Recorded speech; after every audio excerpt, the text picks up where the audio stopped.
चलो जीएसटी के जो सिंपल टॉपिक है पहले उसको कवर कर लेते हैं, ठीक है ना। तो देखो इधर अगर एक्सपेंस की एंट्री आई है किसके साथ आई है, विद जीएसटी, किसके साथ आई है, विद जीएसटी। अब पहले मुझे बताओ एक्सपेंस की एंट्री नॉर्मल क्या करते थे, एक्सपेंस एलआईसी में नहीं आता था तो क्या करते थे, डेबिट। तो पहले एंट्री करेंगे, ठीक है।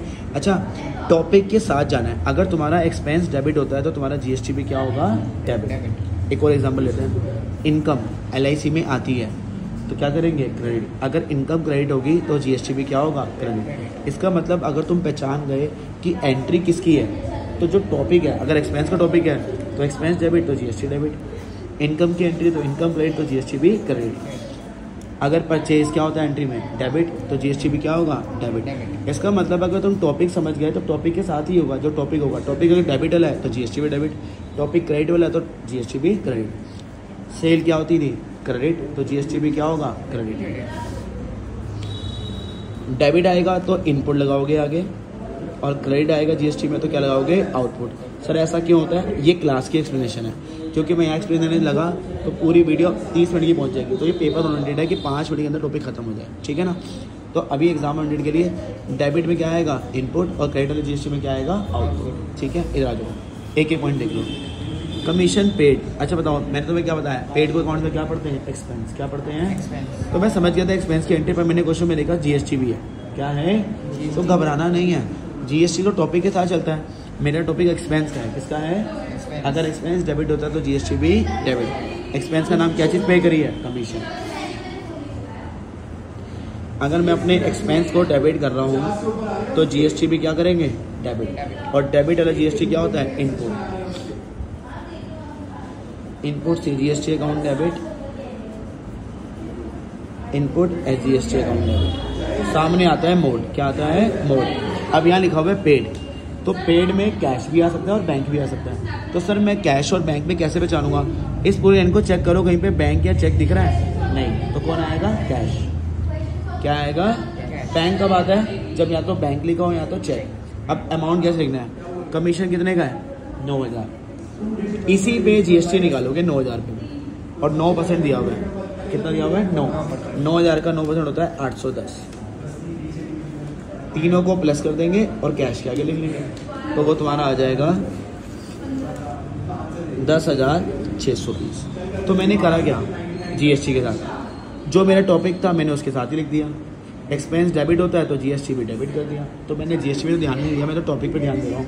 अगला इनकम पे आ जाओ। इनकम की निशानी क्या होती है अकाउंट्स में, रिसीव। उसी का अगला पॉइंट, कमीशन रिसीव्ड। रिसीव को क्या पढ़ते हैं, इनकम। क्या पढ़ते हैं, इनकम। इनकम एलआईसी में आती है तो क्या करेंगे, क्रेडिट। इधर सर जी इधर टू कमीशन। अब मेरा अगर टॉपिक क्रेडिट हो रहा है, टॉपिक इनकम है ना, इनकम क्रेडिट हो रही है, तो जीएसटी भी क्या होगा, क्रेडिट। और क्रेडिट वाला जीएसटी क्या होता है, आउटपुट। तो देखो मैं जीएसटी को देख ही नहीं रहा हूँ, मैं तो अपने टॉपिक को देख रहा हूँ कि मेरा टॉपिक ये वाला है, ठीक है भाई, टॉपिक के साथ लिख दूंगा।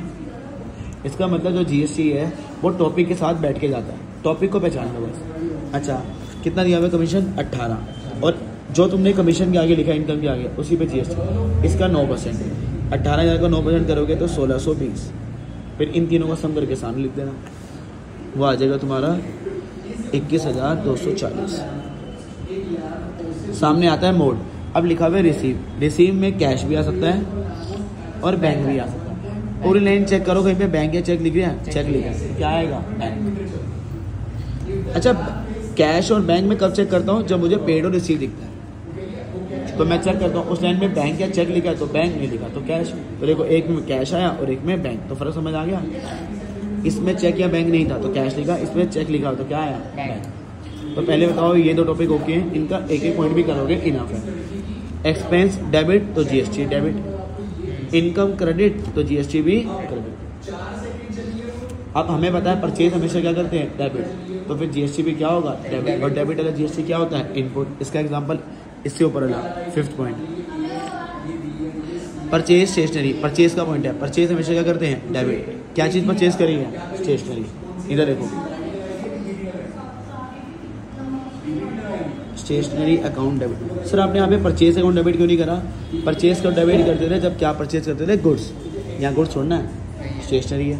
अच्छा मेरा टॉपिक डेबिट हुआ है, परचेज डेबिट हुआ है तो जीएसटी में क्या होगा, डेबिट। टॉपिक डालते ही जीएसटी साथ डालना। और डेबिट वाला क्या होता है, इनपुट।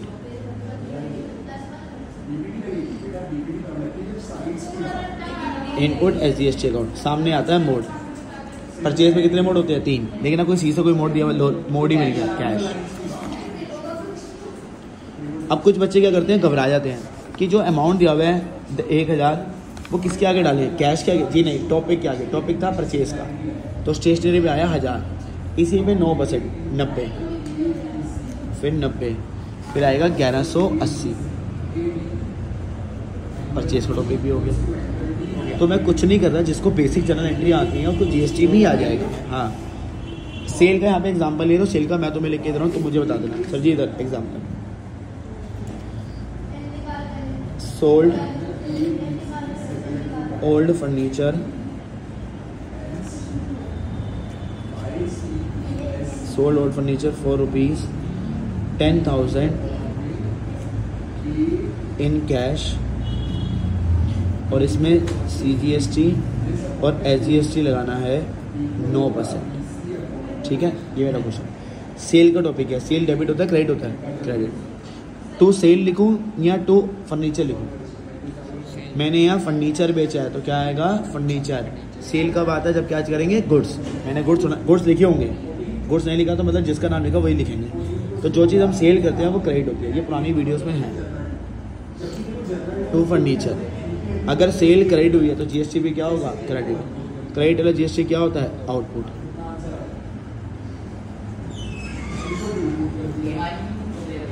सामने मोड, और मोड में मैंने लिखा हुआ है कैश। अब कुछ बंदे पहले अमाउंट कैश का, जी नहीं, टॉपिक ही डालता है। टॉपिक सेल का है, कितने की फर्नीचर था, 10, इसी पे 9%, 900, 900, ये 10,000 है, तो ये आ जाएगा 11,800। अब मुझे बताओ, गुड्स फ्री ऑफ कॉस्ट कब होता था? जब मेरे गुड्स फ्री ऑफ कॉस्ट चले जाते थे, सबसे पहला काम क्या होता था, परचेज को cancel. C for cancel, C for credit. तो सर इसका एक एग्जांपल, उसी के ऊपर आ जाओ, थर्ड पॉइंट में आ जाओ। Goods costing 3,000 were given as sample. तुमने अपने गुड्स कैसे दे दिए, सैंपल, तो तुम्हारे गुड्स क्या चले गए। तो इसके सारे एक्सप्लेनेशन पीछे वाले चैप्टर में है, तो वहाँ अच्छे से पढ़ के आना। तो मेरा पहला काम क्या होता है, परचेज कैंसिल। तो देखो, अगर तुम्हें अपना पहला काम पता है तो तुम GST भी साथ ही करोगे। अब मैं पहले क्रेडिट में आया हूँ, तो GST भी क्या होगा, क्रेडिट। और क्रेडिट वाला GST क्या होता था, आउटपुट। पर मैं कैंसिल कर रहा हूँ, क्या कर रहा हूँ, कैंसिल में जो तुमने सोचा होगा उसका अपोजिट होगा। तो बताओ, तुमने क्या सोचा था, क्रेडिट में क्या आता है, आउटपुट, पर मैं कैंसिल कर रहा हूँ, तो क्या आएगा, इनपुट। पर अगर नॉर्मल है तो देखो मैंने क्या करा था, डेबिट में इनपुट और क्रेडिट में आउटपुट, क्योंकि यहाँ कैंसिल नहीं हो रहा।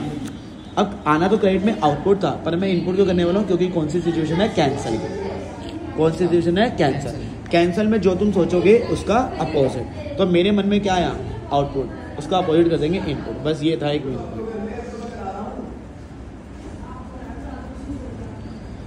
तो इनपुट SGST, हाँ जी, कितने का बहुत परचेज कैंसिल हुआ है, 3,000, इसी का 9%। ठीक है, 270 और 270, तो ये आ जाएगा।